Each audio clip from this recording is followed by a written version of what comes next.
I just want to tell you something. I've been obsessing on these congressional hearings. I've read like every tweet, and I've seen the clips and everything like that. Did you take your diploma off the wall? Yeah. Harvard, man. It's Harvard. It's a Harvard man. It is really, it's amazing. It's amazing. It's amazing. So those of you who, for whatever reason, have missed it or don't know what I'm talking about right now, so you all know since October 7th, one of the miraculous things that happened, and I really think that this is supernatural, by the way, is, well, let's start with the first supernatural event, which is that Hamas came into Israel. That we designed this wall, which was designed by basically the smartest people in the entire world, more or less. And then how could it be that this wall just fell down like paper? How could that be? And that in itself was a miracle. That was supernatural. So then you have to ask yourself, well, why did God remove his shmirah, his supernatural protection of the Jewish people? Okay, so you can come up with your own answer. I'm not a prophet. I can tell you what a lot of people have said, but this is not where I'm going. I'm really going toward the step 2 here. But maybe it was because we were disunited. Perhaps. Who knows?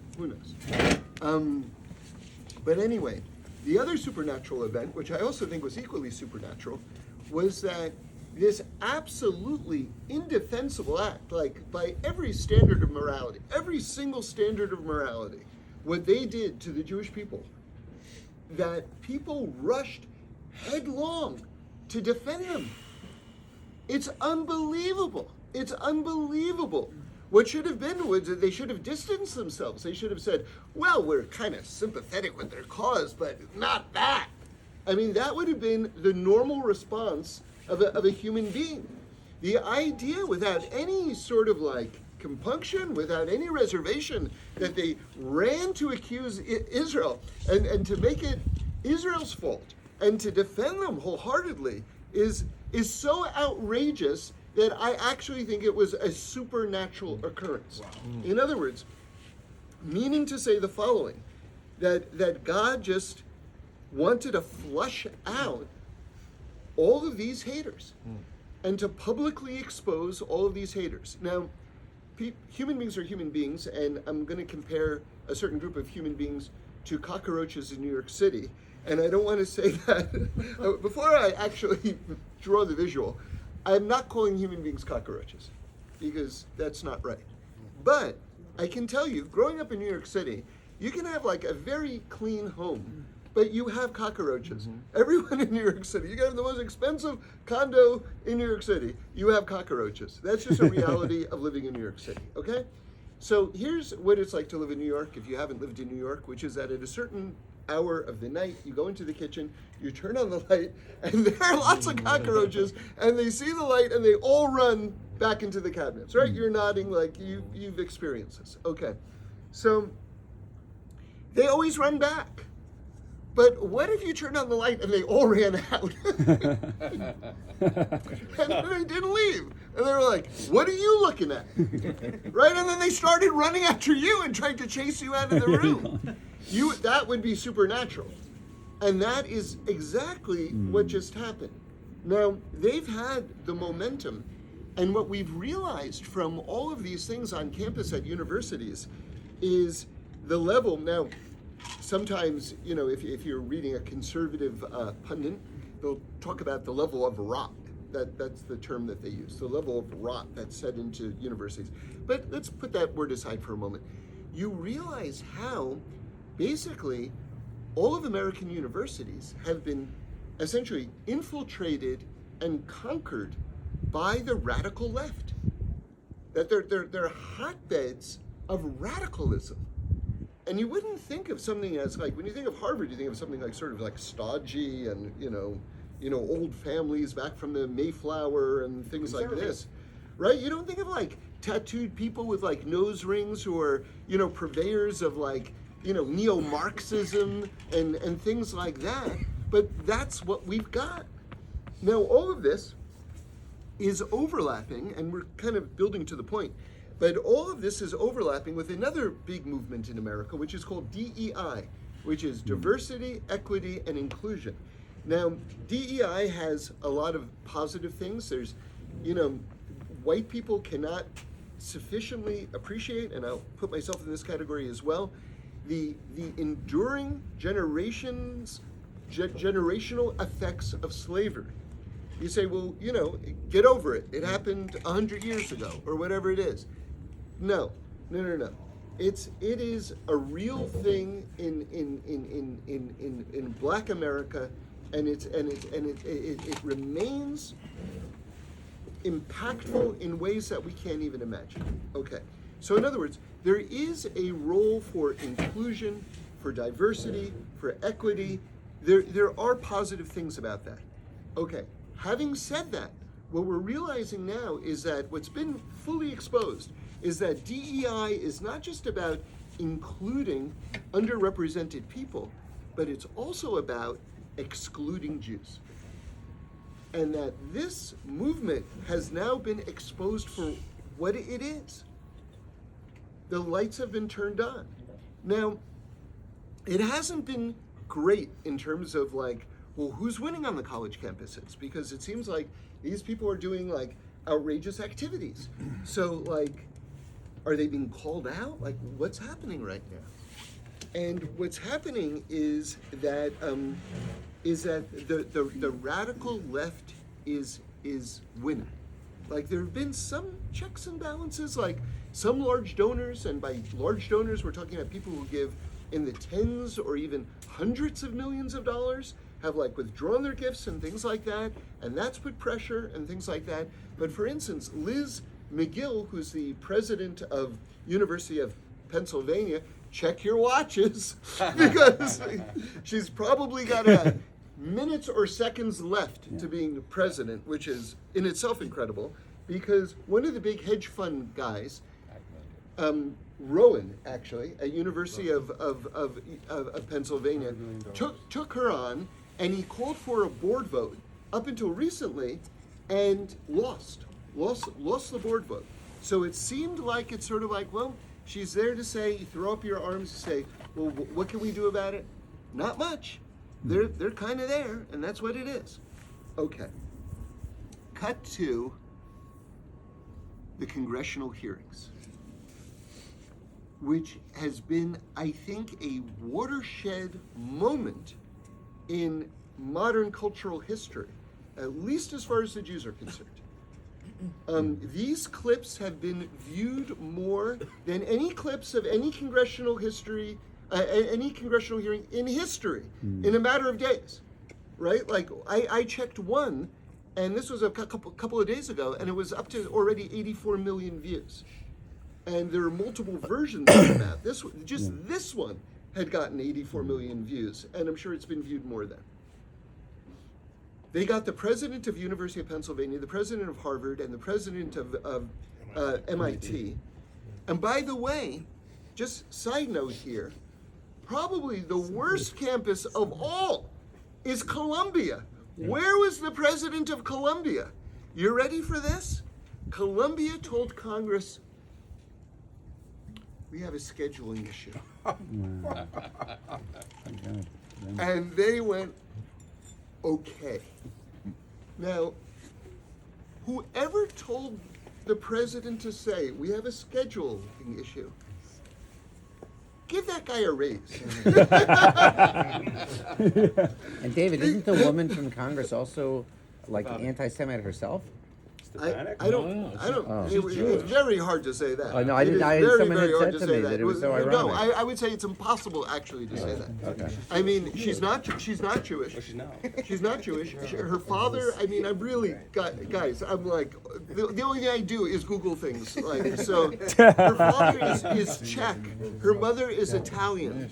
She went to Harvard, which is just adds to the drama that she was eviscerating. As a Harvard student, the president of Harvard, she went to military academy. That's one of her little credits, okay? Anyway, so Columbia somehow got a bye, which is incredible, actually.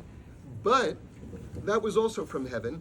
Now, after these, and I'm going to go into what just happened in a second, they have now called for, these were so successful, like everyone's public profiles has been lifted like this. They've become national figures, especially Stefanik, the lead person, that they've called for another round of congressional hearings. It's sort of like getting your show renewed by the network. You know what I mean? And now they're going to be issuing subpoenas, because at one point they said, well, how are you disciplining these students? And they said, well, that's a university matter. Well, now they are going to be subpoenaing disciplinary records from the university. You know what that means? I'll tell you one thing that means. That if you were one of these guys who was doing a die-in or harassing a student, and they just kind of slapped your wrist and told you, try not to do that again, they're going to call you back in. Good. Because when they show the records to the Congress, they're not going to want to look like they were easy on these people. Which means all these people who thought that they got away with stuff, ISIS, this is just me talking, are going to get a very, very unfortunate follow-up phone call. But anyway, that's an aside. Okay, so here's the question that they asked. If someone calls for genocide, is that harassment? Someone calls for genocide of the Jewish people, is that harassment? And not one person could say yes. They went, well, it depends on the context. Or they gave all. If words turn into action. If words turn into actions, which means, right, thank you, which means that you would have to actually commit genocide. You would have to kill a Jew before that person could be, according to university rules, disciplined. Right? Now I want to read you. You would have to kill all of them. I want to read you a tweet that I thought really explained the absolute outrageousness of this super clearly. Okay, so it goes like this: by the logic of Ivy League presidents, the KKK can storm their campus tomorrow and call for the genocide of black people, so long as their words are not directed at a singular black student. MAGA supporters can storm campus tomorrow and call for the genocide of immigrants, so long as their words are not directed at a singular immigrant student. Homophobics can storm campus tomorrow and call for the genocide of homosexuals, so long as their words are not directed at a singular homosexual student. No Ivy League president would dare twist and backpedal their code of conduct to justify any of the above. Those protesters would be shut down. Those protests would be shut down immediately, and the protesters expelled. What we're witnessing is a manifestation of age-old hatred and dehumanization exclusively reserved for Jews. So people couldn't believe it. One university president after another couldn't say calling for genocide of Jews qualified as bullying or harassment. Why do you think that they were being pressured to give these answers, or was it from themselves? It seemed to me like it wasn't just them. There was some pressure that was forcing them to take these positions. So they were advised by lawyers. They were advised by lawyers. They want to make us oppressive. Lawyers horribly, and they all use the exact same language, by the way, which showed that they were all kind of huddled in a group. So whatever it was another supernatural event. Right. It was literally another supernatural event that you had 3 university presidents of maybe the top 3 universities in the world, unable to speak. Wow. I heard from Reb Shlomo. He said one time about Bilam and the donkey. He said that one of Bilam was a prophet, and the Talmud says that at the end of days, the non-Jewish people are going to say, if we had Moshe, then we would have been great too. And God is going to say back to them, I gave you Bilam. Okay? So Bilam was, not as great as Moshe, but Bilam was a very great prophet and capable of doing, of leading the non-Jewish world in a wonderful way, except that he was a thoroughly corrupt person and it just, fell apart. Okay, fine. So what about this whole idea of his donkey talking? So Believe the Bilam was so filled with arrogance that God was showing him, I can make a donkey talk. You think you're a big shot because you're saying my words? I can have a donkey say my words. Right? So this is almost like the opposite miracle, where here you have these like highfalutin intellectuals who literally couldn't say a thing that made sense. One after another. Okay. Then, I don't know if you saw this, if you saw Lisman, the president of the University of Pennsylvania, the next day does this video. I watched about 15 seconds of it. I shut it off because it was so humiliating. She looked like someone held hostage who is being forced to make a confession, right? I mean, it was harrowing to actually watch this thing. I literally shut it off because it was like, I felt too bad for her. And then I watched it, and by the way, she was saying the best things in the world. What did she say? And I actually believe her. She said, I'll tell you why I couldn't answer the question. And for me, this is just my opinion, I actually believe this is true. By the way, she was a law professor, okay? She said, I was trying to answer the question in terms of what is the U.S. constitutional law on this subject. And by the way, it's a pretty complicated thing in terms of a free speech question. It is, in terms of U.S. constitutional law. But every university has a code book of just regular behavior, which makes everything easy. You just go to the code book.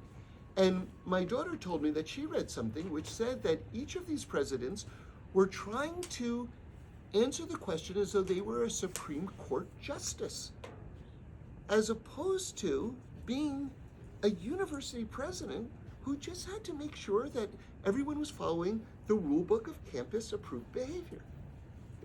So they had the answers, and yet they couldn't do it. Now, President Gay, Claudine Gay of Harvard, she didn't even make a video. She was like, write me a tweet. I am so done with these people. I am not making a video. Just write me something, right? So now let me give you what I think the importance of all of this is. Okay, that's just a review and a catch up for those of you who have been doing something better with your time. So what I think is going on right now, the importance, the largeness of this as a cultural event, and I think that this is a cultural event going on right now, is I think that what we're witnessing is the first full-on break through the front ranks assault on wokeism in this country. But actually like a war has now been triggered, a cultural war. And this is very good for the Jews. Yes. This is very, very good for the Jews because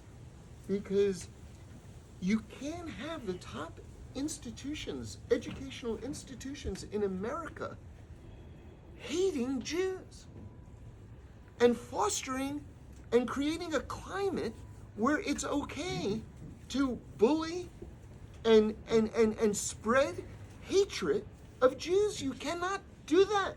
That is horrible for us. I had lunch with someone who's like a very smart guy. He said to me, you know something? The golden age of Jews in America is over. That's what he said. And it was a very, you gotta think about that. You gotta think about that. There's something said there. So the unit after those, and I read so many newspaper things and everything like that.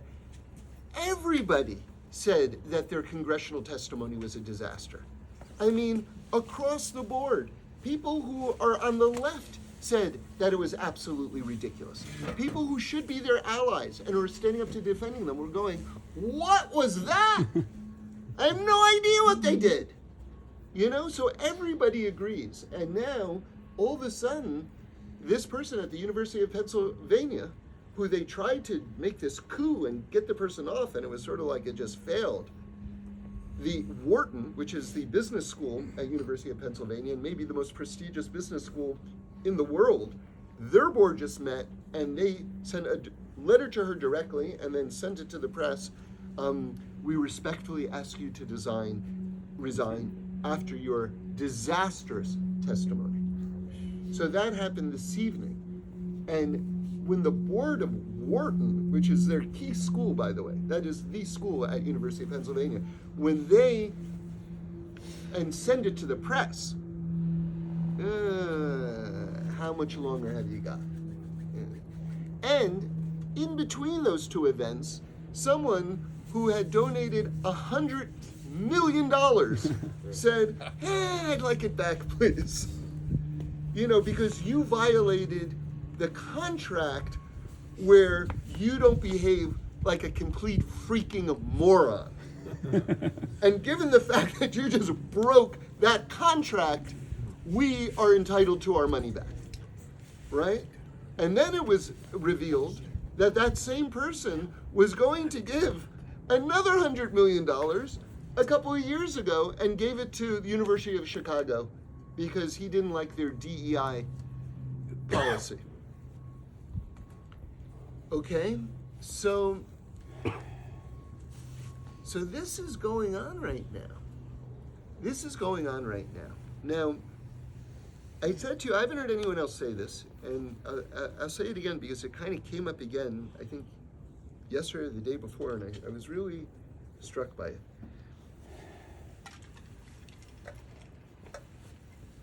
We've learned it together. The idea that at the time of Noach, during that era, the Torah could have been given. Zohar says Torah could have been given.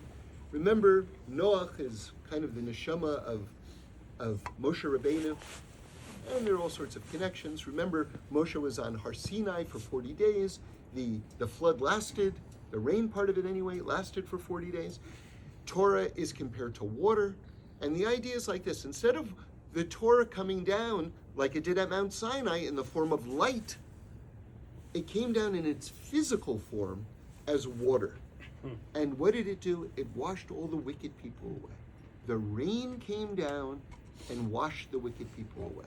Why am I telling you this now? Because once a year the Jewish people pray for rain. And you know what that day is? Simchas Torah. That was October 7th. Once a year we pray for rain. And I think that that's the rain that God had in mind. Okay, we paid a huge price for it, huge price. But I think what God has in mind is he's washing away the wicked people. Now, why am I bringing it up to you again? Because yesterday, the IDF, Tzahal, the Israel army, dropped leaflets over Gaza with a verse from the Quran. This is yesterday. With a verse from the Quran saying, God is going to wash the evil people away in the flood. And what it was is a warning that all of these tunnels are about to be flooded. And that's the verse. Of all the things that they could have said, that's the verse that they picked. And so I think that I think that's what this is. And it's not just in Gaza. It's in America also. And we're seeing it in America as well. Interestingly, Hamas's operation is called the Al-Aqsa Flood. It's Iran's name. They call it the flood. Iran called it the flood from the beginning. Mm-hmm. And interesting, on December 6th, we said V'sem Talamat Racha. Say it again. On December Say 6th, V'sem we said V'sem Talamat Racha, and that's what all and happened. it's another round. It's another round coinciding with Hanukkah and everything like that. So I'll just say one I'll just say one. And by the way, keep the pressure on. I don't know. You probably get these things like send a thing to your congressman, and I don't know if you're like some people have a mental block when they see that. It's like they don't. It's too much work. I can tell you that's like me. I've had that thing, and then one time I just like couldn't live with myself, and I was like, let me just click it, you know. So I clicked it. It is so easy. You can. They have made it so easy. You click one thing, you check a box, and then you put in your zip code, and then it sends it like to 10 representatives. I mean, it's amazing. You don't have to write anything. Or maybe you just have to write your name or something like that. It's super easy, and everyone should do it. I've been writing letters to the president of Harvard. My last subject heading said, "I'm confused." So they don't even read these things, honestly. But what they do is they monitor how many of them they're getting. So you don't, if you say, well, it's just a form letter, what good does that do? It does do good, you know, because they go, okay, that's another one. And they tally these things. And it is very meaningful. And by the way, they say, for every one who actually sends, there are X number who feel that way who didn't send. So really, it's like you get bonus dollars. So for everyone that you send in, that probably counts as 5, 10, 15, 20, 100 other people sending it in, because that's how they calculate these things. I tell you one Chanukah thought, which is a lot of people. This is from the Eretz Tzvi, Rav Frumer, who is the Rosh Hashiva of Chachmei Lublin. So a lot of people think, just this very simple thought, but you can really think about this. Most people think, okay, this is the darkest time of the year, and what we're doing right now is we're lighting up the darkness. That's kind of what everybody says. Everyone says that thought, and it's a good thought. It's a good thought. Here's what the Eretz Tzvi says. When did darkness actually enter into the world? When we ate from the tree of knowledge of good and bad, right? Remember, good and bad, the tree of knowledge of good, Eitz Hadas Tov V'Ra, that's the official name of it. Most people don't say Tov V'Ra, but that is actually the name of it. And that is an important piece.